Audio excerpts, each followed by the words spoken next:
I'm feeling incredibly fortunate. During the Monaco show, I was lucky enough to meet one of the greatest designers in the world for super yachts. Dan Lenard of Nuvolari-Lenard designs, including Nord, APHO,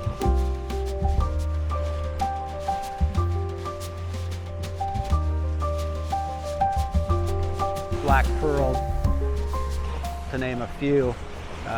Outstanding designs, and just what a passionate waterman he is. He sailed across the Atlantic recently on a 30-foot boat with no electronics, no charts, no compass. Truly an amazing feat, and rare that a designer will do that. There have been a couple of standout designers who have done extensive sailing, but I was extremely impressed with that effort. One of his big concerns right now is the amount of plastics we have in the ocean. And as I know firsthand, and as many of you do, it's in all the oceans of the world. So it's been ground down into microplastics. Fish eat the microplastic, we eat the fish. And now we all have a percentage of plastic in us as well as the fish. We're going to do whatever we can to bring technologies forward to alleviate this problem, or to make as big a dent as we possibly can. And so Dan Lenard has been able to purchase a VOR, a Volvo Ocean Race 70, redesigning it to be able to campaign and raise awareness for all the plastics in the ocean, and be able to give this boat to different organizations so they can raise the awareness, raise money, and then fund some of these technologies to assist in getting plastics out of the ocean while we can. And it's a great endeavor, and I was so happy that you know, I can be a part of that. We can all be a part of this effort. It's super important for all of us, our kids, the world itself, and all the, you know, all the fish in the sea. It's a great, wide-ranging conversation, and I hope you enjoy it. You know? So what inspired you to do this? What was the inspiration that... Wow, you know, this is the most common question I get. You know, what do you really want to gain from this? It's no gain, you know, that's the point. So you're not making money with this? No. There's going to be no... no, it's not about money. As long as the boat is rotating, and I'm not paying anymore for this, because so far I'm paying for everything. Right. I'm totally happy with it, you know. Okay. But as it must have been derived also from your experience on the ocean doing the crossing. Somebody will say, he's guilty because he's doing all these big yachts, you know, and stuff. I think that there is very little give back in this industry. And I think that somebody must lead by example to go and just do something, just giving back something. That's great. You know? We are all gaining here. Yeah. Everybody are talking profits. Everybody are talking big numbers. I never see a lot of interest to give something flowing back into taking care of the oceans. And back is not like donating money to one of these organizations. We have so much more capacity. I have a capacity to modify a boat like that and sail it, you know. Yeah. Why I would not buy myself out just giving $10,000 to one of these my conscience is clear. My conscience is clear. You know, of course. We can do more. Absolutely. We have all this expertise, knowledge. Why don't we use what we have, you know? And I see a lot of young guys really going after this and setting up designs to clean the ocean, right? So in the Pacific High, we have teams that go out with trash nets and actually, you know, go through the garbage. Who knows about that? But if you have now a platform that is visible, followed, you know, and visits this people and bring them to wider attention, you know, also this. We need more fleets and make a real impact. Exactly. You know? This is how you connect this widespread cellular, not collaborating organizations into one unique organism that gets stronger being connected. You know? Absolutely. So, and there are some really good people out there doing this stuff. So I'm amazed about the enthusiasm of some of these individuals. Me too. And I'm also amazed of how difficult their marketing is and how poor the marketing approach is. It's a fight for these guys to get funding, you know, because they've come up with great ideas that are fully functional, And so, you know, with your help and others to be able to get the awareness, the funding behind these things, you make a serious, you know, impact. So Totally that's agree. the idea. Yeah. So it's actually a very simple idea in reality, behind all this. So simple that it sounds like just have to do it. Where is the catch? There is there's no no catch. It's just a matter of doing it and getting it done. Exactly. Yeah. But you need an eye-catching product. I wouldn't say product, object. Yeah. It was a product, now it's an object. Entity. Yeah. It must be sexy. People don't want to see a barge doing it, you know. It's not interesting for anybody. Yeah. It must be something that, you know, there are several millions of sailors using from small to large sailing boats on the world. Yeah. That will be interesting in this. Absolutely. Just from the curiosity, because it addresses their interest. They're not interested in foiling. No. It's so far away from them. But you know, what I find really interesting is you've gone from the pinnacle of yachting design, and you're all the way, you know, across the entire spectrum to be able to do something like this. I think it's so excellent. now we go to where this can address even back to the yachting community, no? So why not starting to address this and even smaller yachting community with some very simple ideas to follow. That's why this whole thing is called Vela Code. The code will be rules or suggestions written to follow, no? Okay. The first one, obviously, number one rule from Vela Code is sailboat sails. Yeah. Forget your engine. Build your patience, use it for what it was made, no? It does not need to be done with everybody. There are really real sailors out there that would start to sail with 1 knot. 4 knots of wind, no problem. But look at charter. They rent a nice boat from one of these big producers. And motor everywhere. And they motor for the whole week. Yeah. Huh? But you know, you look in the big yachting sector, and I've worked on a lot of large sailing yachts. They tend to be, I hate to say it, but a motorboat with sails.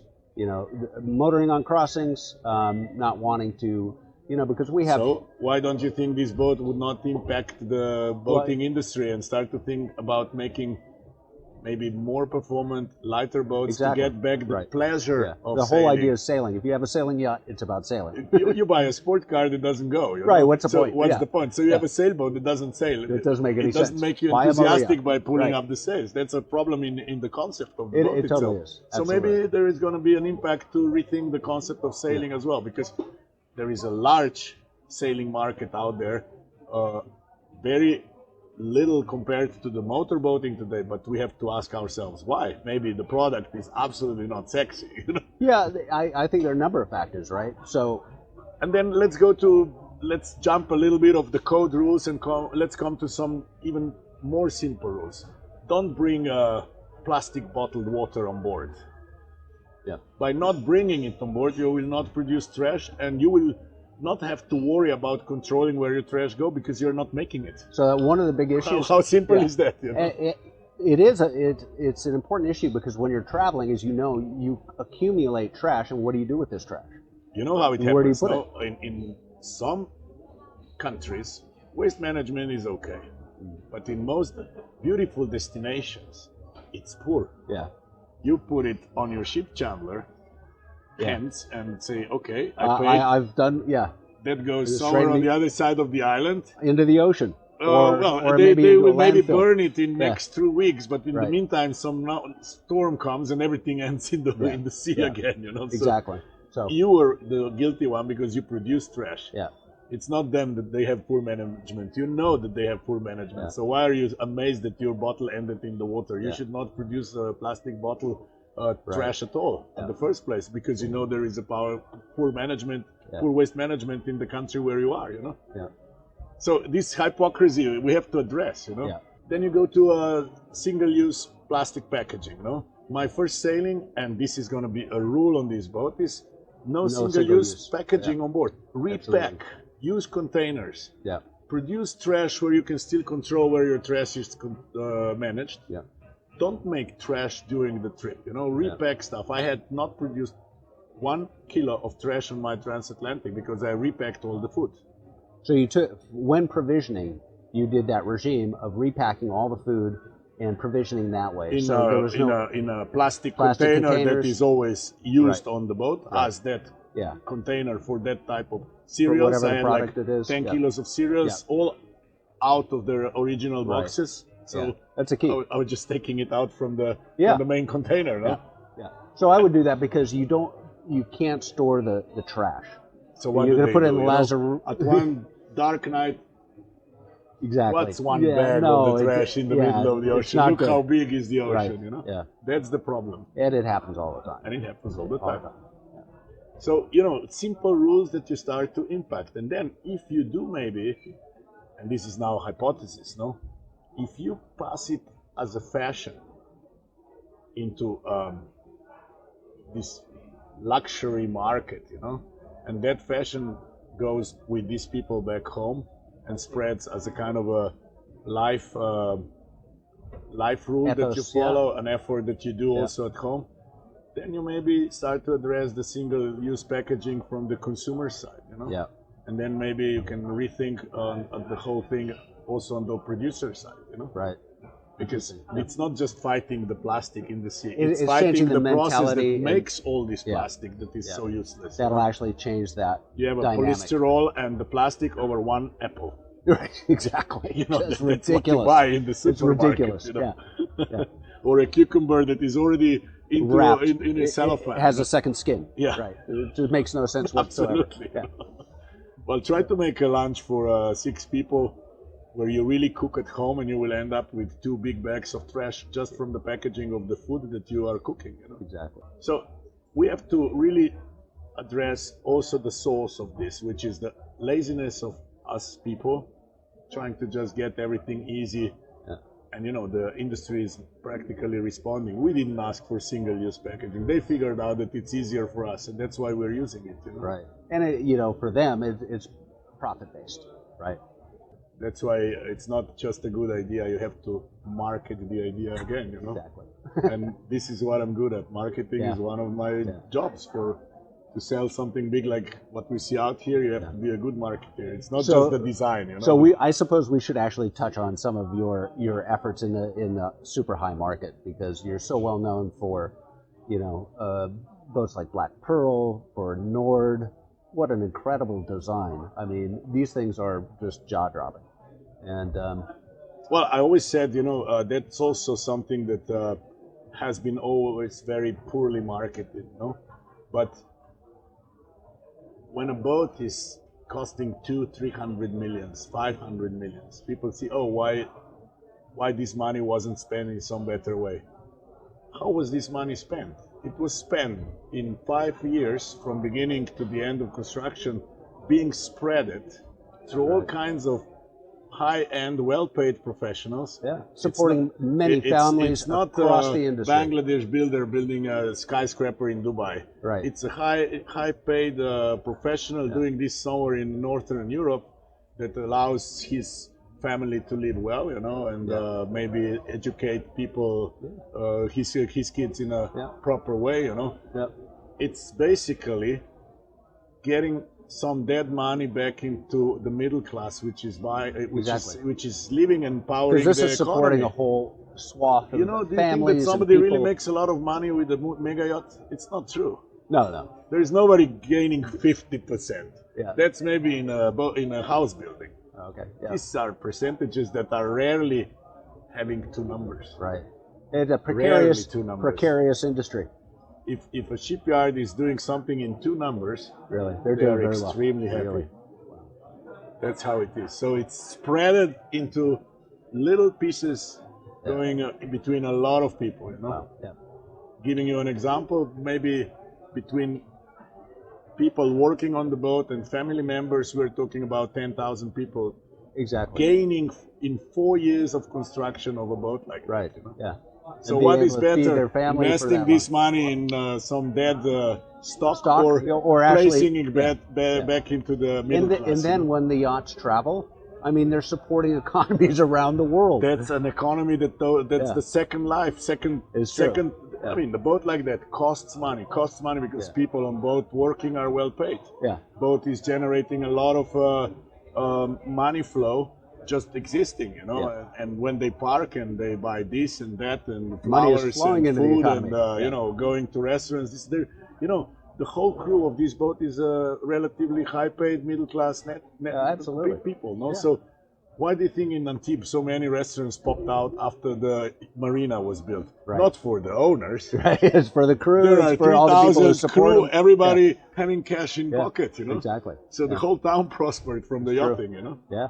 It was a dead place. I've And I been don't in think Antibes people are before aware of marina. that. Huh? I don't think people are aware of that. So, They're not. Yeah. They're absolutely not, you know. And yachting is the last industry that has to be stigmatized, I think, from this point of view. Yeah. You know? And that's always been my take because I've heard this so many times. And the reality is that, number one, these people are supporting with their entities so many families. And with their investments and their yachts, it goes exponentially. And so I don't think people really realize that. Now let's just go a little bit to technology. These are probably the cleanest machines out there using the fossil fuels. Yeah. Not even cars come close to the modern motor yacht, you know. Wow. The efficiency and the emissions per horsepower are lower on the yacht than in a car. Really? 100%. Wow.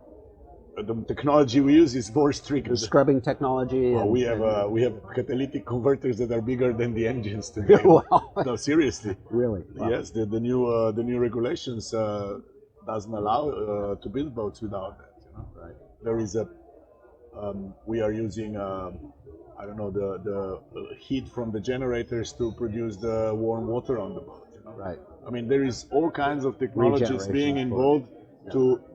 to make the boat as efficient as possible. You know, because that is sexy to the owners. Right. And the owners are pushing for that. You know, it's very rare to find an owner who said, "Oh, just build me direct shaft, simple diesel boat." You know, no, they said, "What's out there to What's the improve? latest? What's the latest? What's to improve? What's best?" You know. Yeah.